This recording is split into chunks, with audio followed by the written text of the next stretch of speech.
Let's get one thing straight. I personally don't think that this episode was as good as the last episode, but we're going to go ahead and talk about it here. So, episode 57 aired, it's out. You can check it out online, of course, illegally. But anyways, who's looking at that, right? But so episode 57, it's a fun episode, like I said, but I don't think it's better than the last one simply because it doesn't have that same tension that the last one had.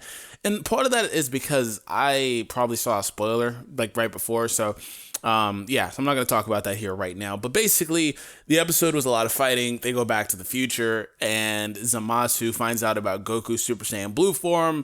They have God Tube, which is a thing apparently, and Zamasu finds out about the Super Dragon Balls and makes his way to Zuno, and that's the episode. So one thing I will say is that I'm not going to nitpick. I'm not going to go crazy about this, but how strong do they expect us to think Trunks really is at this point as a Super Saiyan 2? Because I probably will just drop a video on this because his power is so inconsistent. It doesn't make sense. We know that he trained with Vegeta in that one episode. We don't know if he did any other further training with him or anything like that. But you see, as soon as Zamasu pops up, he fights Goku. And he's going blow for blow with Super Saiyan Blue Goku. Now, you could argue maybe he's weakened because, he's been fighting with Black. Maybe he's weakened a bit. But still, that's Super Saiyan Blue Goku. He's going blow for blow with him. And I'm like, damn, Zamasu got stronger. Okay, this is awesome. Like, Zamasu seems like he's on the same level as Black. He probably is, somewhere in that vicinity. Even if he's not that strong, we find out later that Zamasu is in fact immortal. And in the next episode preview, it looks like he's going to be making a wish upon the Super Dragon Balls. So he probably wishes to be immortal in the next episode, and Gowasu's going to scold him, but he's probably going to wind up killing Gowasu is probably what it's looking like because he looks so sinister now. Our regular Zamasu, not the future one. He looks so sinister now. Like he's made up his mind and he's just playing Gowasu. It looks like he's doing. So that's probably what's going to happen. I may drop a prediction video on that. But like I was saying, Zamasu fights Goku. He's going blow for blow with Goku.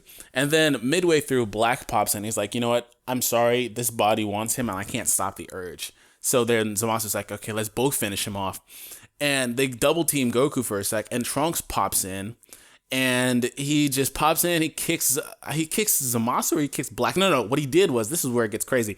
He comes in and he's going blow for blow with Black with the sword and Black's little, key sword thingy, his Kuwabara sword. But anyways, they're going blow for blow and then he gets him with a gut kick straight into a building. And I'm like, damn. That's a feat that Vegeta could barely pull off, and Trunks just pops in and just with relative ease and does it.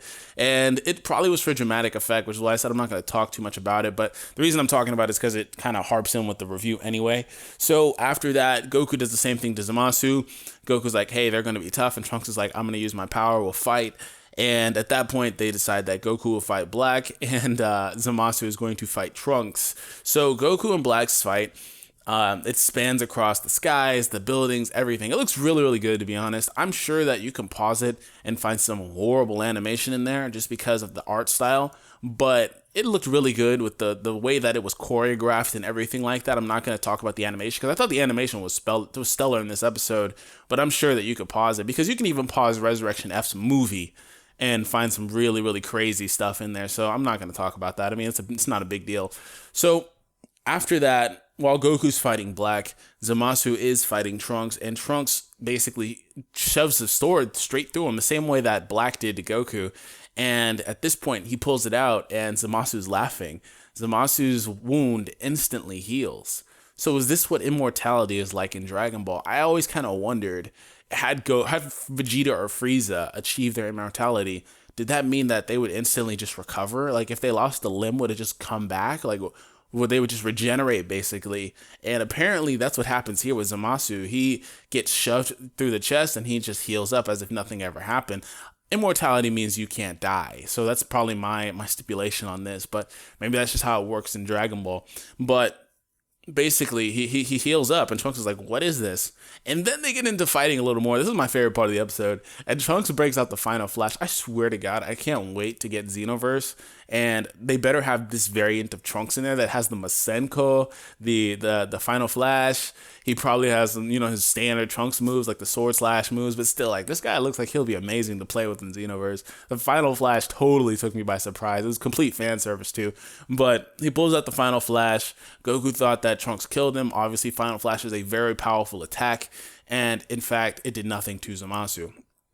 And that's when Goku Black shows up and he breaks out a Kamehameha. And they talk a little bit. There's some dialogue in there. I didn't catch too much of it. I didn't really think it was important. Well, I watched the subtitle version. I didn't think it was too important to really harp on here. But he breaks out a Kamehameha. He even says it in the slow, the slow-mo. He's like, man. He breaks it out. And at that point, Goku's like, Trunks, run. And then Zamasu pops up behind him and he grabs them both. They all take the freaking Kamehameha to the face. Of course, Zamasu is impervious to damage now, so he was perfectly fine. At that point, everything was hopeless. Black and Zamasu were about to kill these guys.